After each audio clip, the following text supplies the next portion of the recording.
우리가 지난 이야기로 돌아가 보면 하나님의 인도를 따라서 이 광야로 나와 약속의 땅을 향해 여행하던 이스라엘 백성들, 정말 희한하고 놀라운 일을 경험했죠. 온 세상이 두려워서 벌벌 떨던 애굽의 군대를 하나님께서 한순간에 홍해에 수장시켜 버리신 겁니다. 그것도 자기들은 그냥 마른 땅을 걸어서 건너듯이 건넌 그곳에서 말이죠. 여러분, 이런 분이 자기들이 믿고 따르는 여호와 하나님이라면 그런 하나님의 백성이 되는 것보다 수심하는 일은 없습니다. 왜 그럴까요? 여러분, 한 번 일어난 일은 전례가 돼요. 전례가 된다는 건 언제든지 얼마든지 반복될 수 있다라는 뜻입니다. 그게 얼마나 수심하는 일입니까? 그래서 이스라엘 백성들은 이구동성으로 여호와께서 영원무궁하도록 다스리시로다, 이렇게 환호를 하면서 하나님을 찬양했습니다. 성도 여러분, 우리가 하나님의 백성이 된다는 것 이런 겁니다. 하나님을 따라가면 하나님께서 책임져 주시는 사람들이 하나님의 백성들입니다. 그런 하나님께서 영원히 다스려 주시는 사람들이 또 하나님의 나라예요. 하나님의 백성이 된다는 것은 그래서 정말로 어마어마한 복입니다. 그것은 이스라엘 백성들이 홍해에서 만난 그 하나님을 항상 나의 하나님으로, 우리 하나님으로 모시고 살아갈 수 있게 되는 것이니까 말이죠. 하지만 하나님의 백성이 되고 또 하나님의 나라가 되는 것은요, 그러한 특권뿐만이 아니라 책임과 의무도 따르는 그런 일입니다. 목자가 이끌면 양들은 어떻게 해야 되죠? 당연히 따라가야 되죠. 마찬가지입니다. 하나님께서 이끄시면 이스라엘 백성들은 그 뒤를 따라가야 해요. 하나님 나라는요, 민주주의 국가가 아니라 왕정 국가예요. 왕은요, 설득하고 데려가는 법이 없습니다. 그렇죠? 그 왕을 믿기 때문에 그 왕이 이리 가자, 저리 와라, 이렇게 명령을 내리고 먼저 앞서가면 그 백성들은 그 왕이 가는 방향으로 그냥 따라갈 뿐입니다. 그 과정에서 백성들은 하나님을 배우고 하나님의 백성으로 살아간다라는 것이 무엇인지를 알게 되는 것이죠. 그렇게 그 과정에서 하나님의 백성들은 하나님의 백성답게 빚어져 가고 또 세워져 가고 그렇게 살아가는 연습을 하게 되는 것입니다. 여러분, 가나안 땅에 들어가기 전에 이스라엘 백성들이 하나님과 함께 광야를 해야만 했던 것이 그것 때문이에요. 목자를 따르는 양이 되는 것은요, 실제로 그 목자의 양이 되어 살아가면서 그 목자를 따라가 보지 않으면 절대로 배울 수 없는 아주 새로운 삶의 양식이기 때문이에요. 하나님의 백성으로 사는 우리의 인생이 객관적으로 보면 사실 천국보다는 광야를 더 많이 닮아 있는 것이 사실입니다. 그렇죠? 그런데 바로 그래서 그런 거예요. 우리는 지금 여행 중이기도 하지만 훈련을 받고 연습을 하고 있는 중이기도 합니다. 우리가 이걸 모르면요, 자꾸 하나님의 백성으로 사는 일에 대해서 오해를 하게 돼요. 아직은 광야에 있는데 이미 가나안 땅에 들어와 있다라고 생각을 하면서 계속 수수께끼 같이 풀리지 않는 그런 문제들이 생기게 되는 것입니다. 틀이 다르기 때문에 그래요. 여러분, 우리는 지금 분명히 우리의 위치를 알아야 합니다. 우리는 가나안 땅에, 그렇죠? 구원의 완성에 이른 사람들이 아니에요. 지금도 여전히 그 길을 가고 있죠. 그 과정에는 따라가는 과정도 있고 믿고 해보는 과정도 있고 또 이상하게 내 기대대로 안 되는 그런 일들도 경험하면서 그렇게 그 길을 가야만 하기 때문입니다. 자, 그렇게 홍해에서 엄청난 일을 경험한 이스라엘 백성들은 하나님께서 자기들을 영원히 다스려 주실 것이다 라고 아주 감격스러운 노래를 부른 다음에 하나님의 인도를 따라 이번에는 수르 광야라는 곳으로 들어가요. 수르가 무슨 뜻일까요? 수르는요, 벽이라는 뜻입니다.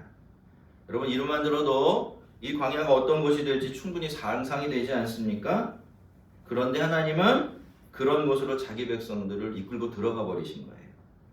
무슨 뜻입니까? 지난번에는 그들을 벽처럼 일어서 있는 그 물 사이로 걸어서 지나가게 하시더니만 이번에는 그 백성들을 벽 앞에 세워놓으신 거예요. 넘을 수 없는 높은 벽 같은 거친 현실을 어떻게 다루어내나 보시려고 말이죠.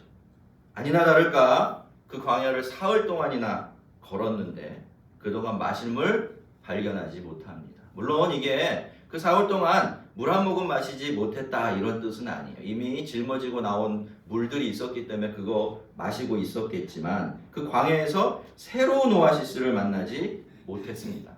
그러니 여러분 어때요? 그런 시간이 하루, 이틀, 사흘 이렇게 하루하루 지나갈 때마다 마음의 두려움과 걱정은 점점 더 커질 수밖에 없었을 겁니다.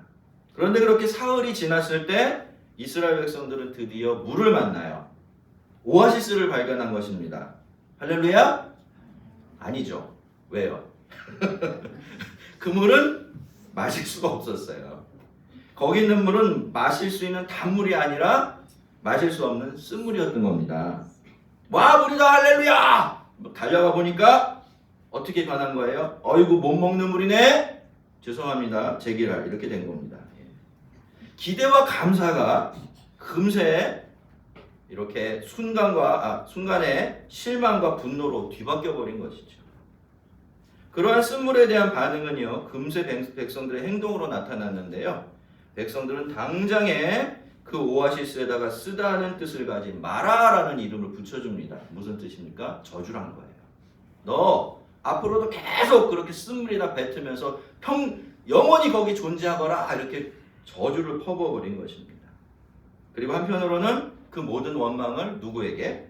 모세에게 돌렸죠.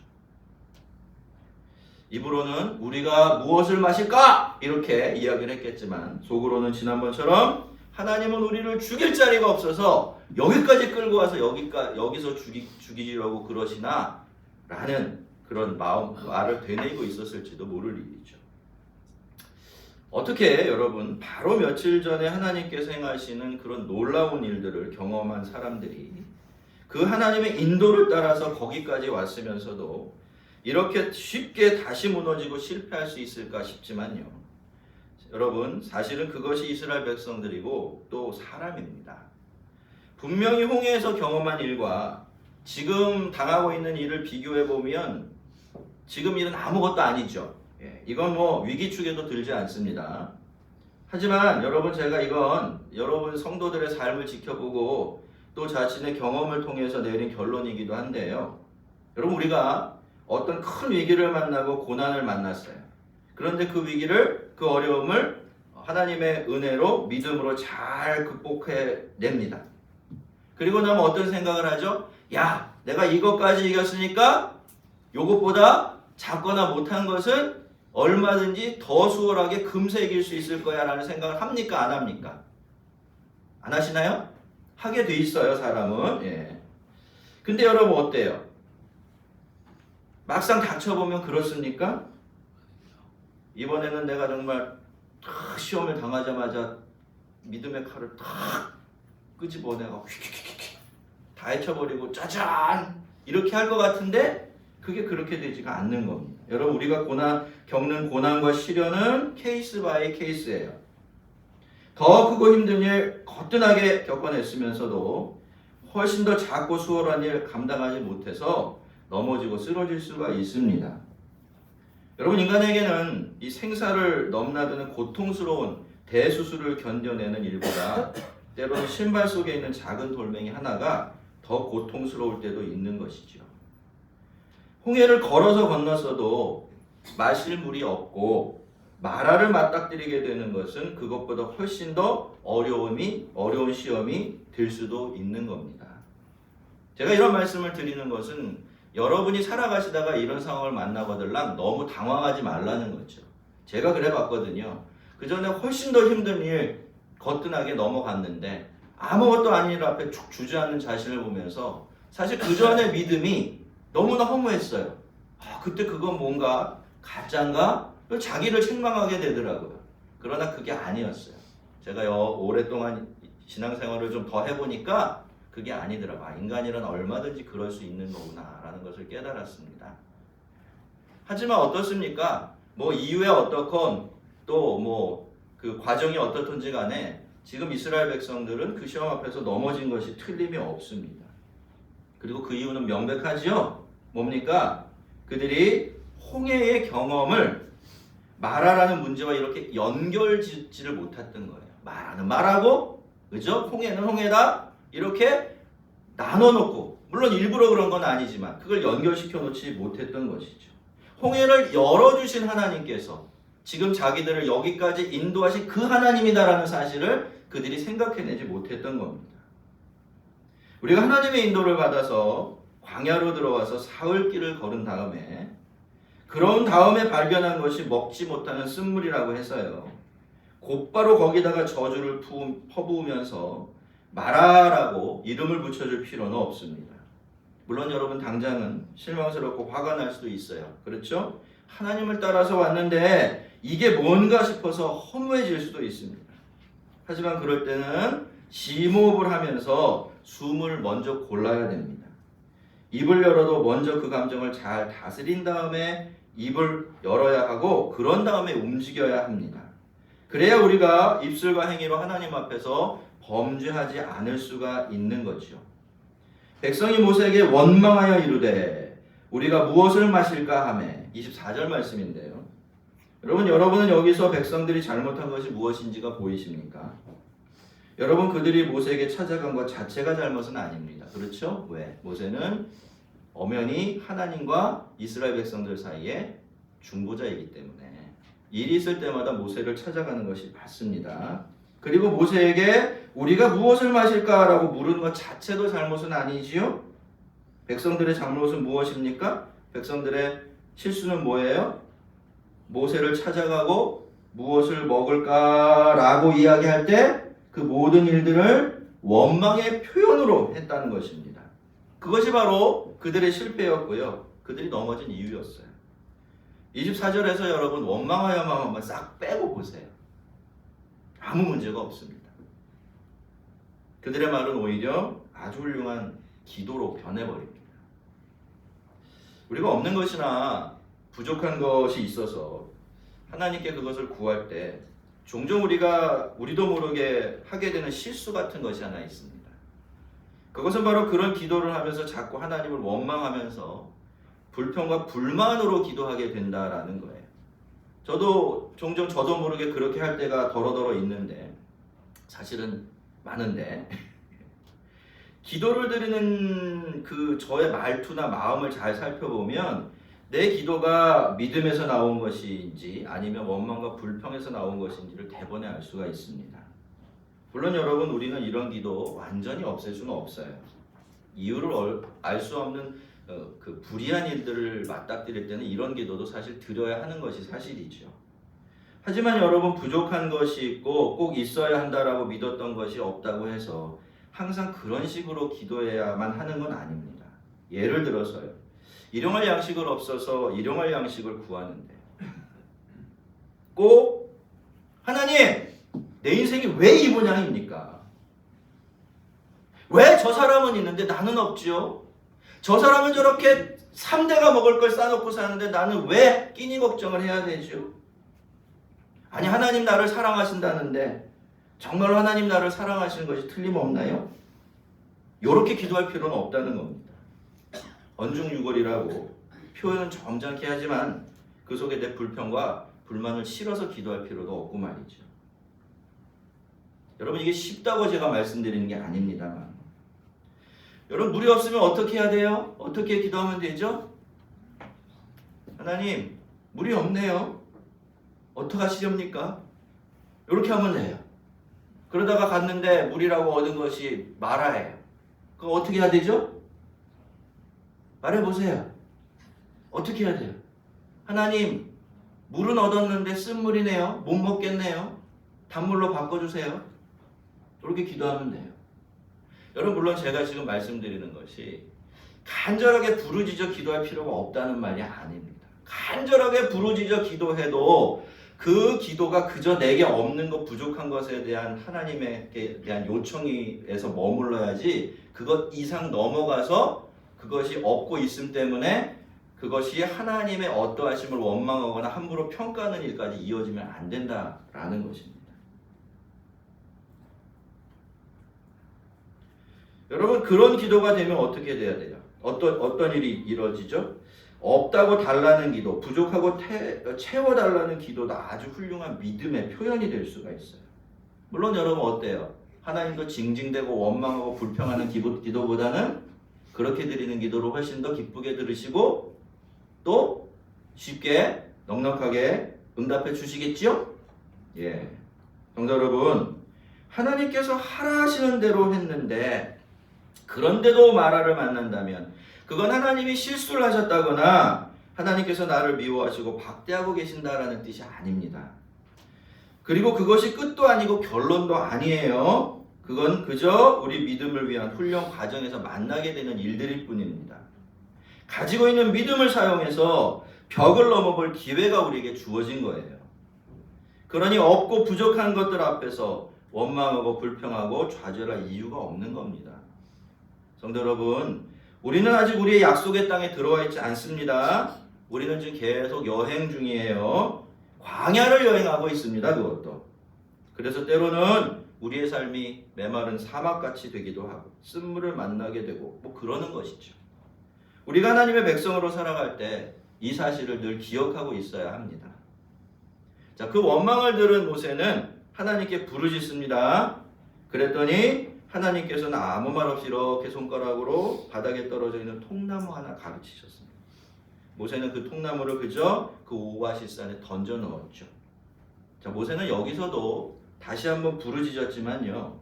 이 부르짖음은 앞에서 홍해 앞에서 백성들이 자기를 원망했을 때 모세 입에서 터져나온 그런 부르짖음과는 달랐던 것 같아요. 이것은 그냥 자기는 방법이 없어서 하나님을 찾으면서 터져나온 그런 부르짖음이었던 것 같습니다. 여러분, 우리도 그러면 되는 거예요. 그냥 모세처럼 그렇게 하면 됩니다. 그런데 그렇게 하면 하나님의 차례가 되니까 그런 겁니다. 그런데 모세가 이제 그렇게 하니까 희한한 일이 일어나죠. 모세가 하나님께서 시키시는 대로 그 통나무를 쓴물에 툭 던져 넣자마자 어떻게 됩니까? 그 쓴물이 단물이 되었습니다. 자, 어떻게 보면요, 백성들의 생사가 걸린 그렇게 크고 중요한 문제를 하나님께서는 그렇게 아무도 상상할 수 없는 방법으로 너무나 쉽게 해결해 주었던 것입니다.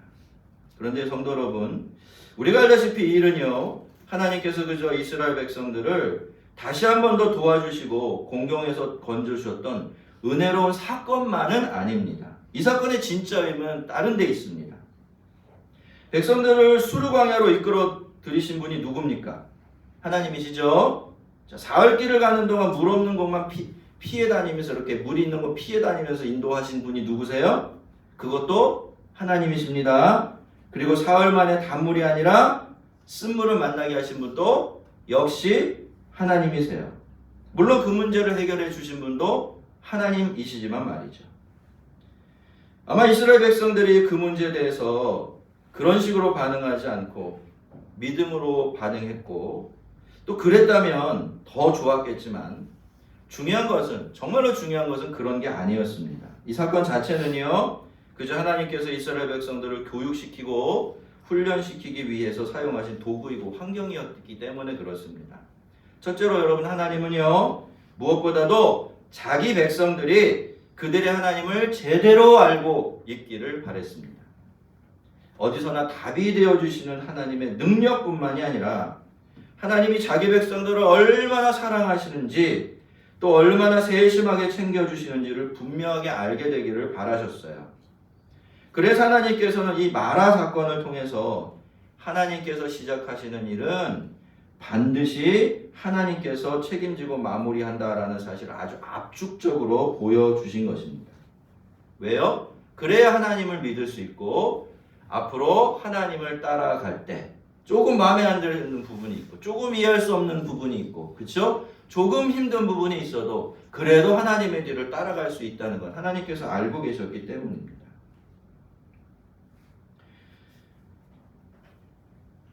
여러분, 하나님은 바람으로 홍해를 가르고 거기를 걸어서 건너게 하십니다. 그만큼 스케일과 능력이 어마어마하신 분이세요. 하지만 그 하나님은 또 자기 백성들의 목마름까지도 해결해 주시고 책임져 주십니다. 물이 없으면 물을 주시고 그 물이 쓴 물이면 단물로 바꿔주시는 그런 분이세요. 그래서 여러분, 하나님께는 우리 앞에 있는 문제가 홍해바다이든지 아니면 물 한 컵이든지 전혀 차이가 없습니다. 이 사실을 알려주시려고 하나님은 홍해 다음에 마라를 두시고 그리로 일부러 백성들을 인도해 가신 겁니다. 자, 둘째로, 그래서 하나님께서 바라셨던 것은요, 이스라엘 백성들이 하나님과 함께 여행을 할 때 그 하나님을 치료하시는 하나님으로만 경험하고 누리게 되는 것이었어요. 여러분, 이스라엘 백성들은 마라라는 시험을 통과했습니까? 통과하지 못했습니까? 통과하지 못했습니다. 그놈의 원망이 그들을 다시 주저앉혀버렸기 때문이죠. 하지만 하나님은요, 그럼에도 불구하고 쓴물을 단물로 바꾸셔서 그들에게 주셨습니다. 무슨 뜻입니까? 그럼에도 불구하고 또다시 그들의 하나님이 되어주신 거예요. 그러면서 하나님은 거기서 앞으로 하나님의 백성으로서 지키며 살아가야 할 몇 가지 규례를 정해 주시면서 이렇게 말씀하셨습니다. 너희가 너희 하나님 나 여호와의 말을 들어 순종하고 내가 보기에 의를 행하며 내 계명에 귀를 기울이며 내 모든 규례를 지키면 내가 애굽 사람에게 내린 모든 질병 중 하나도 너에게 내리지 아니하리니 왜냐하면 나는 너희를 치료하는 여호와임이라 라고 말이죠. 여러분, 그동안 하나님이 이스라엘에게 어떻게 해주셨습니까? 애굽에서, 그 다음에 홍해에서, 그리고 이번에는 마지막으로 마라에서 이스라엘 백성들에게 하나님의 능력과 신실하심을 충분하게 보여주셨습니다. 그렇게 왜 하나님만 섬겨야 하고 하나님께 순종하는 하나님의 백성이 되어야 하는지, 그리고 그것이 얼마나 큰 복이고 특권인지를 부족함 없이 보여주신 것이죠. 여러분, 어떻습니까? 하나님께서 지금까지 여러분이 여기까지 오시는 동안 하나님께서 여러분에게 보여주신 하나님 되심의 증거가 부족합니까? 아니면 충분합니까?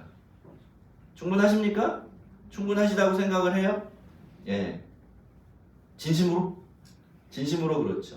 자, 그러면 우리가 그 다음에는 어떤 결론을 내려야 될까요? 그걸 알고 나면, 그걸 배웠으면, 그 다음에 하나님 밖에 없구나. 하나님을 따라가는 일은 얼마든지 안전하고 얼마든지 괜찮은 일이구나. 그러니 이제 온전히 하나님의 인도를 받는 하나님의 백성이 되자 라는 결론에 이르러야 되겠죠.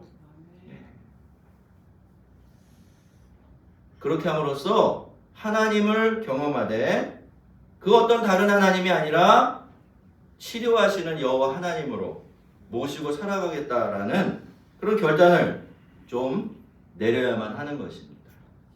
하나님께서 이제 너희가 내 계명에 귀를 기울이며 내 모든 규례를 지키면 내가 애굽 사람에게 내린 모든 질병 중에 하나도 너에게 내리지 아니하리니 나는 너희를 치료하는 하나님이다 라는 말씀을 주신 것은 그런 뜻이에요. 정말로 이 사람들이 하나님을 믿는다. 그렇죠? 하나님이 주신 말씀대로 할 거예요. 하지만 그렇지 않는다면 그 반대 길을 가겠죠. 여러분, 26절의 말씀은요, 어떻게 보면 우리를 겁을 주고 협박하는 그런 말씀처럼 들릴 수도 있어요. 애굽처럼 벌받기 싫으면 니들 알아서 해라, 이런 말씀으로 들릴 수도 있기 때문이죠. 그렇지만 여러분, 이 말씀은 전혀 그런 뜻이 아닙니다. 하나님께서 이스라엘 백성들에게 이 말씀 주신 것은 그들이 절대로 애굽처럼 되기를 바라지 않으셨기 때문이에요. 여러분, 애굽은 하나님의 뜻에 순종하지 않고 하나님께 대들고 고집을 부리다가 결국 하나님을 재앙과 죽음의 하나님으로 만나야만 했습니다. 그러니까 여러분, 주님이 주신 이 말씀의 요지는요, 나는 너희를 치료하시는 하나님이라는 데 있어요. 하나님께서는 하나님의 백성들이 하나님을 치료하시는 하나님으로만 경험하기를 바라셨습니다. 병들면 낫게 해주시고, 망가지면 고쳐주시고, 다치면 싸매주시는 그런 분으로만 알아가기를 바라셨던 거예요. 그러려면 이스라엘은 절대로 애굽처럼 하면 안 됩니다. 그래서 하나님께서는 마라의 쓴물을 단물로 고쳐주시고 치료해 주시면서 그렇게 당신이 정말로 치료하시는 여호와 하나님이시라는 것을 증명해 보이시면서 나는 앞으로도 너희를 치료하는 너희의 치료자가 되어줄 테니까 이렇게 쓴물을 단물로 바꿔주면서 너희를 인도해 갈 테니까 너는 그러한 나만 믿고 내 뒤만 따라오거라 라고 말씀을 하신 것이죠. 자, 그렇게 마라 사건이 있은 후에 하나님께서는 이스라엘 백성을 이번에는 어디로 인도하십니까? 엘림이라는 곳으로 인도하시는데요. 이 일에 대해서 27절은 이렇게 설명을 합니다. 그들이 엘림에 이르니 거기에 물샘 12과 종려나무 70그루가 있는, 이건 오아시스 도시입니다. 어마어마한 오아시스 단지예요. 거기서 그들이 물 곁에 장막을 치니라. 성도 여러분, 이것이 바로 하나님이 우리 인생을 이끄시는 방식이고요. 또 우리가 하나님의 인도를 받으면서 겪게 되는 우리의 인생의 경험이기도 합니다. 우리의 인생에는 좋은 날만 있지 않아요. 흐린 날도 있고요. 비 오는 날도 있습니다. 그렇죠? 요즘처럼 매섭게 추운 날도 있습니다. 하지만 마라 다음에는 어디입니까? 엘림이에요. 우리는 마라에 있을 때는요, 온 세상이 온통 다 마라고 내 인생 전체가 마라인 것처럼 생각하지만 마라는 언제나 잠시 머물다 떠나는 곳이고요. 그 다음에 하나님께서 우리를 이끌어 가시는 곳은 물샘 12과 종려나무 70그루가 있는 엘림이 되는 겁니다. 그렇게 우리의 신앙과 인생의 여정은 마라가 엘림이 되고 그 엘림이 다시 마라가 되는 이런 과정을 반복해 가면서 약속의 땅으로 가까이 다가가게 되는 거예요. 여러분, 하나님을 따라왔다면요, 지금까지 하나님 잘 따라오셨습니까? 그렇다면 마라에 온 것도 하나님의 뜻입니다. 아멘입니까? 그것도 여러분 순종의 결과이기 때문에 그래요. 그러니 여러분, 우리는 마라에서도 하나님의 뜻대로 살아야 합니다. 마라 다음에는 엘림이니까 말이죠. 마라에 있을 때 여러분, 마라에만 생각이 붙들려 있으면 나오는 이 불평이고 불만이고 원망이지만요, 엘림을 생각할 수 있으면 마라에서도 하나님의 백성답게 살아갈 수가 있어요. 우리 한번 따라해 보겠습니다. 마라 다음에는 엘림이다. 마라 다음에는 엘림이다. 마라는 짧고 엘림은 길다. 마라는 짧고 엘림은 길다. 별로 마음에 안 드시는 분이 계시는 것 같아요. 여러분, 우리의 개인의 삶도 그렇고요, 교회가 걸어가는 삶도 다 마찬가지입니다. 마라 다음엔 엘림이고요, 마라보다는요 사실 엘림에 머무는 기간이 훨씬 깁니다. 그렇죠? 맞습니까? 그러니 여러분 어때요? 하나님께서 우리를 엘림으로 인도했을 때는 그 하나님께 감사하고 기뻐하며 사시면 되고요, 또 우리가 마라에 있을 때는 어떻게 해야 돼요? 엘림을 바라보면서, 그죠? 그 엘림으로 갈 때를 기대하면서 그 마라를 잘 견뎌내면 되는 것입니다.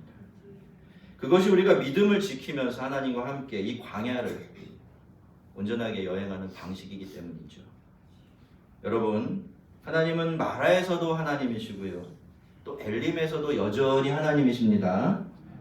마라에서는 치료의 하나님이 되시고요, 엘림에서는 복 주시는 하나님이 되시는 것입니다.